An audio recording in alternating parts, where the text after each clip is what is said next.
உலக இரட்சகராகிய இயேசு கிறிஸ்துவின் நாமம் மகிமைப்படுவதாக. அருளுரு திருள் வாயிலாக உங்களை சந்திப்பதில் மிக்க மகிழ்ச்சியுள்ளவனாய் இருக்கிறேன். என்னோடு கூட மத்தேயு 1ஆம் அதிகாரம் 22, 23 ஆகிய கர்த்தருடைய வார்த்தையை வாசித்து நாம் சிந்திக்கலாம். தீர்க்கதரிசியின் மூலமாய் கர்த்தரால் உரைக்கப்பட்டது நிறைவேறும்படி இதெல்லாம் நடந்தது. அவன் இதோ ஒரு கன்னிகை கர்ப்பவதியாகி ஒரு குமாரனை பெறுவாள், அவருக்கு இம்மானுவேல் என்று பெயரிடுவார்கள் என்று சொன்னான். இம்மானுவேல் என்பதற்கு தேவன் நம்மோடு இருக்கிறார் என்று அர்த்தமாம். யோசேப்பு உறங்கிக் கொண்டிருக்கக்கூடிய வேளையில கர்த்தரால் தேவதூதர் மூலமாக சொப்பனத்திலே சொன்ன வேத வார்த்தை என்ன வார்த்தை? இயேசு கிறிஸ்து அவர் பிறக்க போகிறார், அவருக்கு இம்மானுவேல் என்ற நாமம் உண்டு. அது மாத்திரமல்ல, தீர்க்கதரிசியின் மூலமாய் சொல்லப்பட்டது நிறைவேறப் போகிறது இல்லையா? பாருங்கள், ஏசாயா 7ஆம் அதிகாரம் 14வது வசனத்துல வாசிக்கிறோம். ஆதலால் ஆண்டவர் தாமே உங்களுக்கு ஒரு அடையாளத்தை கொடுப்பார், இது ஒரு கன்னிகை கர்ப்பவதியாகி ஒரு குமாரனை பெறுவாள், அவருக்கு இம்மானுவேல் என்று பெயரிடுவார். பாருங்கள், இம்மானுவேல் என்று சொன்னால் தேவன் நம்மோடு இருக்கிறார் என்று பொருள்.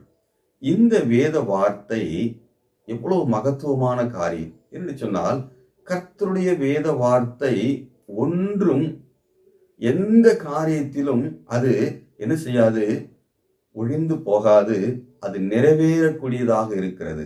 கர்த்தருடைய வார்த்தை ஏற்ற காலத்திலே அவர் சொன்ன வார்த்தை அப்படியே அவருடைய நாட்களிலே சரியாய் அது நிறைவேறக்கூடியது என்பதை இந்த இயேசு கிறிஸ்துவினுடைய பிறப்பு நமக்கு கற்றுக் கொடுக்கக்கூடியதாக இருக்கிறது.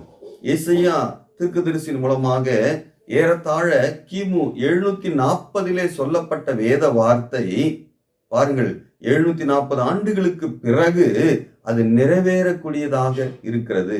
அப்போ இந்த வேத வார்த்தைகள் எவ்வளவு வல்லமை உள்ளது, அது கர்த்தருடைய வார்த்தையா இருக்கிறதுனாலே அது சரியாக நிறைவேறக்கூடியதாக இருக்கிறது என்பதை அவருடைய பிறப்பின் வாயிலாக நம்மால் புரிந்து கொள்ள முடிகிறது.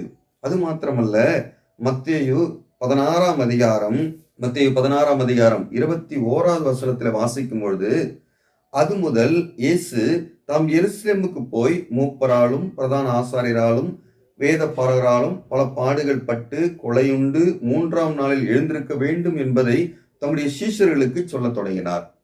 இயேசு கிறிஸ்து பூமியில வாழ்ந்த நாட்களிலே தன்னோடு இந்த சீஷர்களுக்கு அவர் இந்த பூமிக்கு வந்த நோக்கத்தை சொல்ல தொடங்கினார். முதலாவது முறையாக தன் சீஷரிடத்தில் அவர் சொல்லுகிறார், நான் எருசலேமுக்கு சென்று பாடுபட வேண்டும், மரிக்க வேண்டும், உயிர்த்தெழ வேண்டும் என்ற செய்தியை, உயிர்த்தெழுதலை குறித்து அவர் முன்னாகவே சொல்லக்கூடியதை நாம் பார்க்கிறோம். இந்த வார்த்தையும் நிறைவேறியது.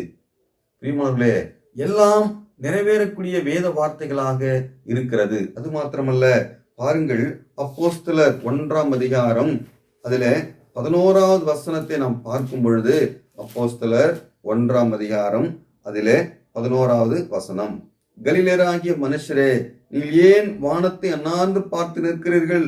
உங்களுக்கு நின்று வானத்துக்கு எடுத்துக் கொள்ளப்பட்ட இந்த இயேசுவானவர் எப்படி உங்கள் கண்களுக்கு முன்பாக வானத்துக்கு எழுந்தருளி போனாரோ அப்படியே மறுபடியும் வருவார் என்றார்கள். அதே வேத வார்த்தை தான் சொல்லுகிறது, அவர் எப்படி உயர்த்தெழுந்து பரலோகத்துக்கு எடுத்துக்கொண்டு போனாரோ அதே போல அவர் மீண்டுமாய் வருவார். இது 2ஆம் பகிரங்க வருகையை தெரிவிக்கக்கூடிய வசனமாக இருக்கிறது. இதற்கு முன்னதாக ரகசிய வருகை உண்டு, சபையை அவர் எடுத்துக்கொள்ளும்படியாக அவர் வருவார். பிரியமானவர்களே, வேத வார்த்தைகள் நிறைவேறக்கூடியதாக இருக்கிறது. ஆகையினாலே நாம் ஆயத்தமாக வேண்டும்.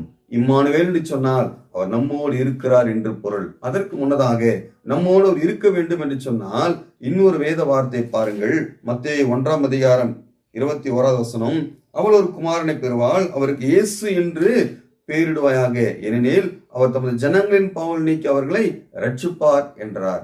அவர் இம்மானுவேல், நம்மோடு இருக்கிறவர். அதற்கு முன்னதாக நம்மோடு இருப்பதற்கு அவர் இரட்சகராக நாம் அவரை ஏற்றுக்கொள்ள வேண்டும்.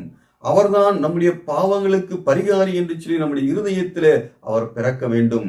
அப்படி அவர் இருதயத்திலே பிறக்கும் பொழுதுதான் பிறகுதான் அவர் நமக்கு இம்மானுவேலராக கூட இருப்பார். அப்படி கூட இருக்கும் பொழுது அவருடைய ரகசிய வருகையிலே நாமும் அவரோடு கூட எடுத்துக் கொள்ளப்படுவோம். ஆகையினாலே இயேசு கிறிஸ்துனுடைய பிறப்பு வேத வார்த்தையின் நிறைவேறுதல். ஆகையினாலே இந்த வேதத்தில் சொல்லப்பட்ட ஒவ்வொரு வார்த்தையும் நிறைவேறும் என்பதற்கு சான்றாக அவையில் இருக்கிறது. வெளிப்படுத்தின விசேஷம் 22ஆம் அதிகாரத்தில 20ஆம் வசனத்துல வாசிக்கிறோம், இவைகளை சாட்சியாக அறிவிக்கிறவர் மெய்யாகவே நான் சீக்கிரமாய் வருகிறேன் என்கிறார். ஆமேன், கர்த்தராகிய இயேசுவே வாரும் என்று சொல்லி அங்கு முடியக்கூடியதை நாம் பார்க்கிறோம். பிரியமானவர்களே, அவருடைய வருகை சமீபமா இருக்கிறது. ஆகையினாலே அவருக்குள் எடுக்கிற பிரயாசங்கள் ஒன்றும் வீணாக போகாது. ஆகையினாலே அவருக்குள்ளாக நாம் அவருக்குள்ளும் அவர் நமக்குள்ளும் இருந்து அவருக்குள் பிரயாசங்கள் எடுப்போம். ஒருவேளை ரட்சிக்கப்படாதவர்கள், பாவங்கள் மன்னிக்கப்படாதவர்கள் அவரை விசுவாசித்து நான் பாவி என்பதை உணர்ந்து பாவத்தை அறிக்கையிட்டு அவரை ஏற்றுக்கொள்வோம். அவருடைய வருகைக்கு ஆயத்தமாவோம். இந்த பரிசுத்த வேத எழுத்துக்கள் நிறைவேறி கொண்டிருக்கிறது. நாம் ஆயத்தமாவோம். தேவன் உங்களையும் உங்கள் குடும்பங்களையும் ஆசீர்வதிப்பாராக.